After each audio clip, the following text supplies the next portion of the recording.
Hello and welcome back to the channel. I wanted to talk to you guys today about all of the books that I read in March. So during March I read 4 books and I DNF'd a book that I will discuss here as well, and why I DNF'd it. It was a bit of a slower month. I'm hoping that April will have a few more books to review at the end of the month. So first up is Song of the Dead by Sarah Glynn Marsh. This is the second book in this duology, Reign of the Fallen duology. I loved Reign of the Fallen. I gave it 5 stars. It's a fantasy about different types of mages, and the main character is a necromancer, and the main character is also bisexual. So lots of good stuff happening. Loved the world building of the first one. I just loved the first one. This is more of a personal preference thing than I think actual writing, because I'm not the biggest romance lover, and this one focused heavily on a romance. And while we did have a couple romance plot lines in the first book, I felt like so much more of the story was focused on the actual fantasy and plot elements, whereas I felt like this book revolved solely around a romance and other things just happened to happen in between. I also did not like the on-again, off-again aspect of the romance in this. I found it very obnoxious personally. I know a lot of people kind of love that romance trope, so if that's your vibe, you might like this. I will say I'm sad that this is only a duology. I would love to see more in this world and more of the world building around it. I think there's so many things that were unanswered and so many places you could go with this, so I'm kind of sad that it's over, but what are you gonna do? My next read was an audiobook, which was China Rich Girlfriend. This is the second book in the Crazy Rich Asians, I believe it's a trilogy? I really enjoyed Crazy Rich Asians. I think I ended up giving it 4 stars, and I absolutely loved the movie adaptation of it. However, this one, not so much. It's been a bad, second book in series month for me. China Rich Girlfriend actually did not focus on our main characters from the first book very much. It focused on a lot of the side characters, which you think would be really interesting considering things that were set up in the first book. However, I found it to be really distracting. I felt like the plot meandered for the first half of the book. I didn't quite understand what the point of the story was or where we were going, and even towards the end it was still pretty meandering and too complex and too messy. This book was also much more of a soap opera tabloid type situation, whereas I felt like the first book had that as a component, but it wasn't the whole of the story. And this book was just every ridiculous thing that could happen did happen, and I just was not about it. And I actually decided not to continue with the series after this book, so I guess I DNF'd the rest of the series. Is that a thing? I also participated in a readathon during March, which was Buzzwordathon round 3. The buzzwords were who, what, where, why, when, and how. It's a lot of words. I do have a reading vlog up for that if you want to check it out, but I will spoil it slightly for you and tell you that I only read 1 book during this readathon. I have this problem where I do readathons and I do short stories or collections, anthologies, whatever, and I just only read one thing during that readathon, and it's just that short story collection, so I need to stop doing that.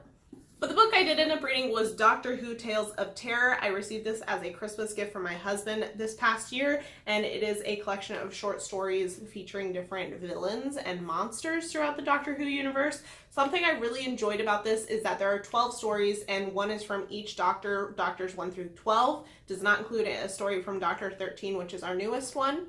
Overall, I gave this 4 stars. There were only a couple stories in here which I didn't really enjoy. Majority of them I very much enjoyed, even the ones with doctors or villains I'm not familiar with. I'm only familiar with Doctors 9 through 12, so the first 8 were people I'm not familiar with. However, there were some villains that I was familiar with throughout this. Doctor Who has a lot of recurring villains during the TV show, so it's kind of fun to see those pop in. I also found that several of the stories really expanded on the universe and my knowledge of certain episodes of the show, and I really, really enjoyed that. In fact, my absolute favorite 2-parter in the entire Doctor Who New Who series, the villains return in this one, and I absolutely loved it. So overall, I think that if you're a Doctor Who fan, you would absolutely enjoy this book. I think if you're not a Doctor Who fan, you'd be very lost.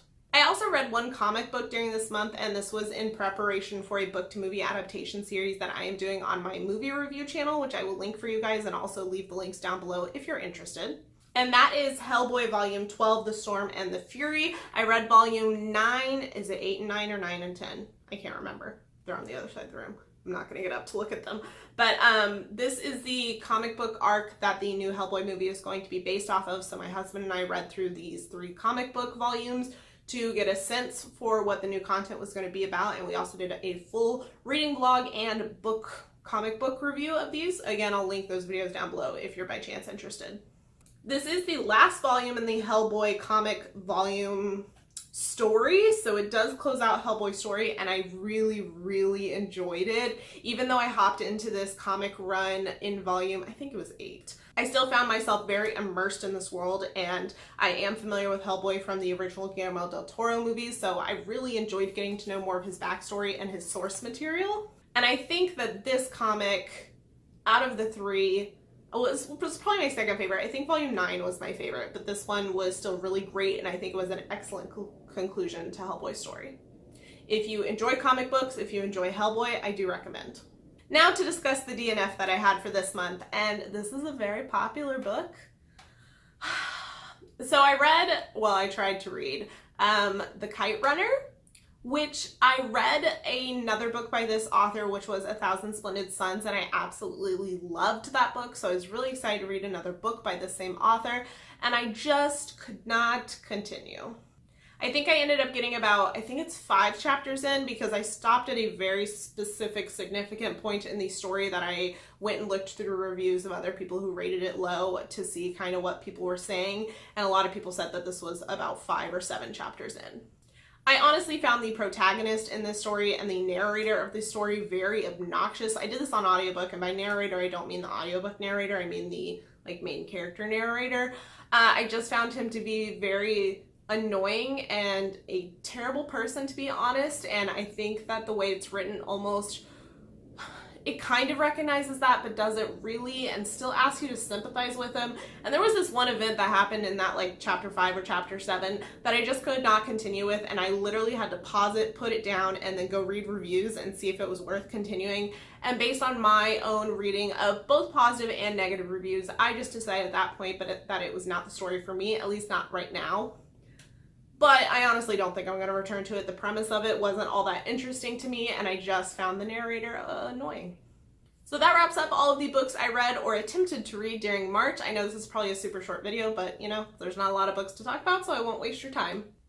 But let me know what you guys have been reading down below, or if you have read any of these books that I mentioned, and if you liked or disliked them. I would love to converse with you down in the comments. You can also come talk to me on Twitter. I'm fairly active on that platform. As I said before, all of the links I've mentioned will be listed down below, including my other social media platform profiles, whatever you want to call them, Goodreads, Twitter, etc. But please give this video a thumbs up if you enjoy wrap-ups and enjoy my wrap-ups, and subscribe if you want to see more videos. I do plan on being more consistent here in the future, working on it, and I would love to have you join my Bookish Beauty family, and I will talk to you guys later. Bye.